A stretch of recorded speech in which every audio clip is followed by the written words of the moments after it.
Hi, my name is John, and I have ADHD and managed to graduate from college anyway. Here's the thing, I didn't know that I had ADHD until I was, I think, 41 years old. And it was actually through my time in college that kind of got me curious about why I struggled with certain things that other people didn't. Maybe you can relate to that, and maybe not. But when it was time to decide what I wanted to do for my honors project, putting together a list of study tips for college students with ADHD sounded like the way to go.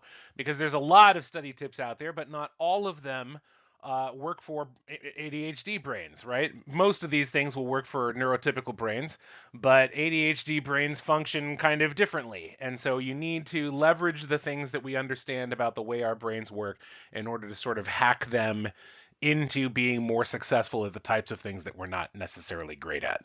So before we get into all of it, though, because it does get a little bit, nitty gritty and educational, and we're going to talk about the brain and stuff. Here's a picture of my dog Chuz at Christmas. Chuz is a very super cute dog and loves Christmas time because everybody hangs out in the house together, and Chuz gets to be a part of that. And of course, there's lots of snacks. All right. So we'll start off with just the very basics. What is ADHD? Well, it stands for Attention Deficit Hyperactivity Disorder. And the name is not necessarily great. Maybe a better way to describe it would be not so much a deficit of attention as it is an inability to control and regulate that attention. Okay. There's plenty of attention sometimes. We get something called hyperfocus, where you will become fixated on something and sort of be unable to get rid of it, right? And then other stimulus just sort of fall by the wayside, right? Some kids experience remission in adulthood with ADHD, and many don't. I obviously didn't. Fortunately, it is a thing that we understand pretty well. Stimulant medication tends to be pretty effective at treating ADHD, releasing dopamine and norepinephrine, which we need for our attention and reward centers and stuff. The faulty dopamine circuit kind of leads to a lack of self-generated reward. So certain things that you might need to work on seem very far off and sort of less important than things that are kind of very immediate. And it just makes everything pretty difficult. And that's what it's like. If that was hard to pay attention, then maybe you have a neurotypical brain, and trust me, that's what it's like for me learning anything that I need to learn. It's having to be very deliberate about getting rid of or just letting go of specific types of stimuli in order to focus on the things that are like actually really important. Let's go over the slide for real this time. And I'll go piece by piece because this is actually a thing that works really well for ADHD brains because it's not all up there on the screen at once and it's easier not to get lost and it makes it much easier to take notes. ADHD again, attention deficit hyperactivity disorder. And yeah, it doesn't always present itself in the exact same way in every single person that has it. I've got ADHD primarily inattentive presentation, and some people just call that ADD, which was folded into the ADHD label a long time ago, but it tends to describe what my deal is a little better. And again, not so much of a deficit of attention as it is an inability to control and regulate it, right? Not being able to focus on the important things. The remission rates used to be thought to be about a 50% or so, that 50% of people that had ADHD it would go away in adulthood, but newer studies suggest about 90% do not remit and show patterns of continuing intermittent symptoms.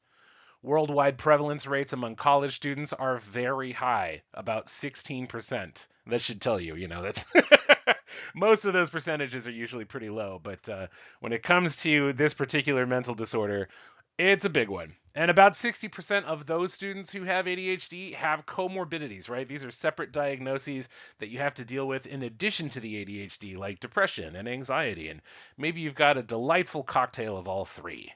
The prefrontal cortex is believed to be the biggest part of the brain responsible for the disorder, right? It's the top down attention versus bottom up attention, okay? Otherwise known as relevance versus salience. So, top down attention is what the prefrontal cortex is in charge of. And it tells you, hey, this is important to the thing that we're actually supposed to be studying, right? Bottom up attention is anything that's kind of big and loud or like pictures of a really cute dog that you kind of just can't stop focusing on. That's the problem. Our bottom up attention works great. Top down, not so much. Fortunately, stimulant medication is usually really effective with this stuff, and it releases dopamine and norepinephrine, which are responsible for the reward centers and executive function, respectively.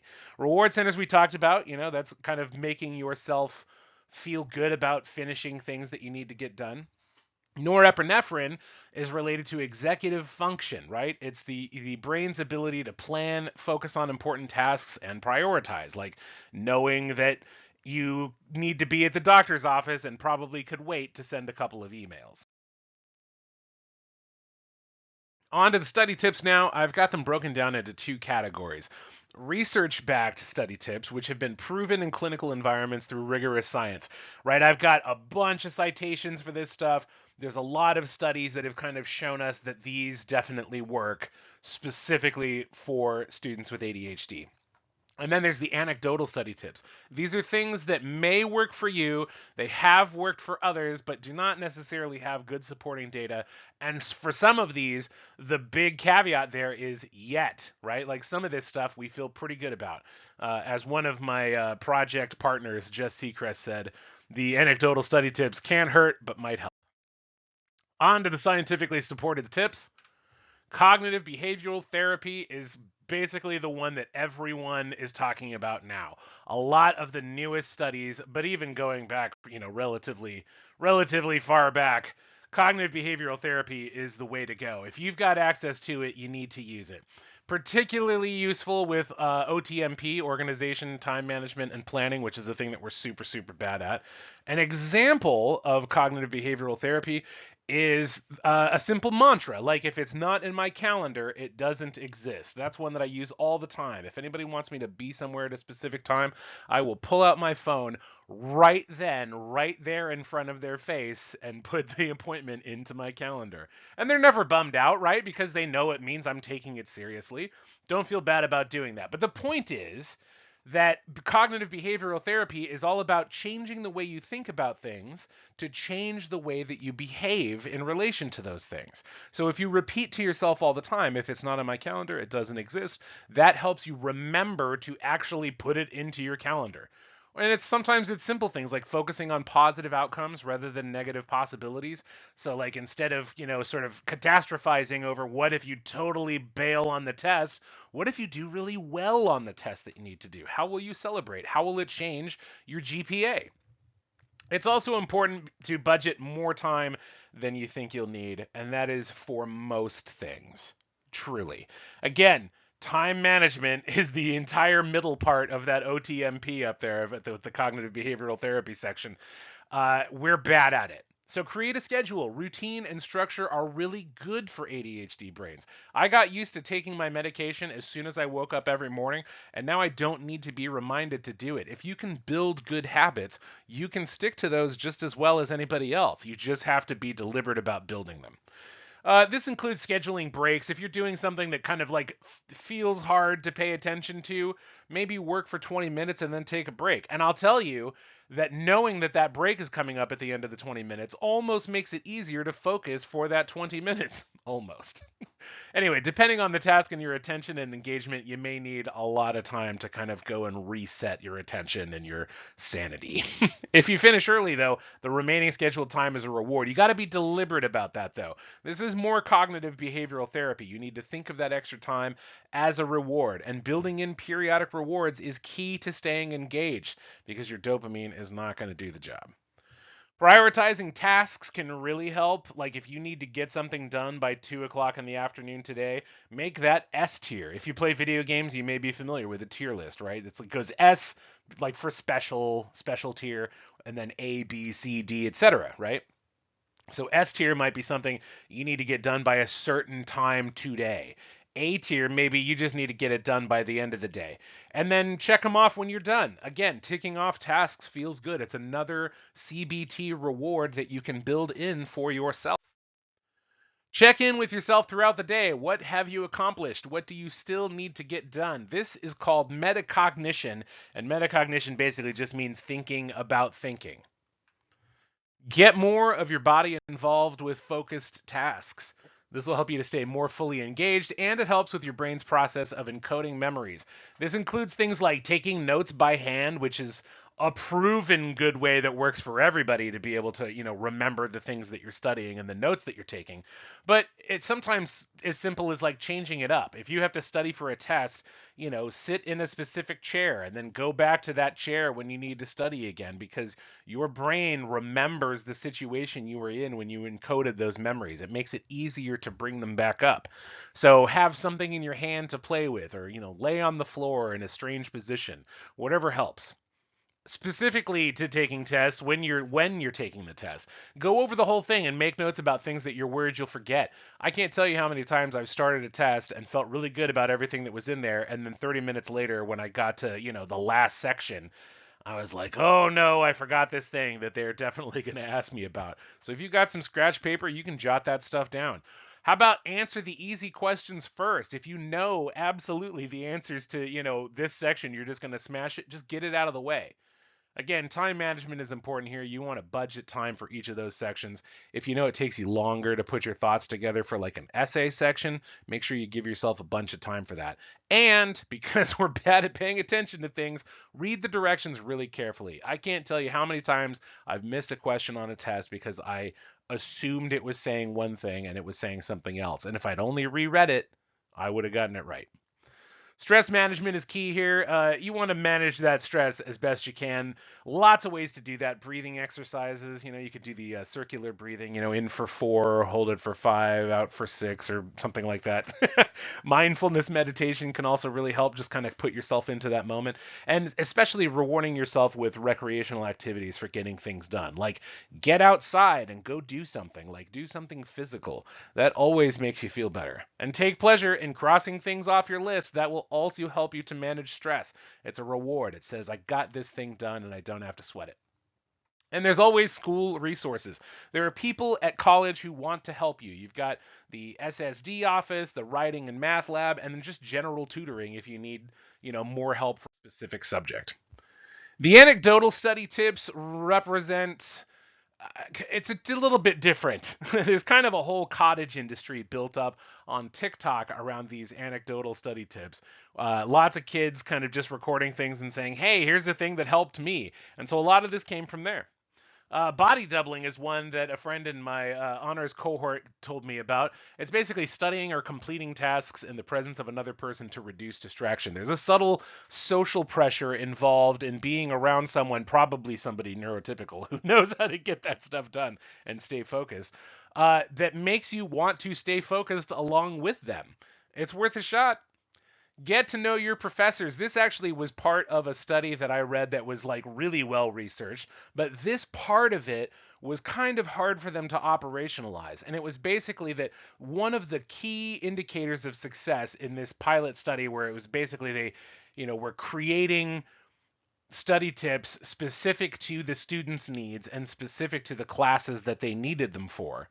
Well, the relationship between the student, study participant, and the person who is administering the study, right, the employee of the study, their sort of friendship and the positive regard in that relationship was a big indicator for success. So if you can reach out to your professors and get to know who they are and let them know what you need and ask them for help and ask them questions, they're here because they want you to win.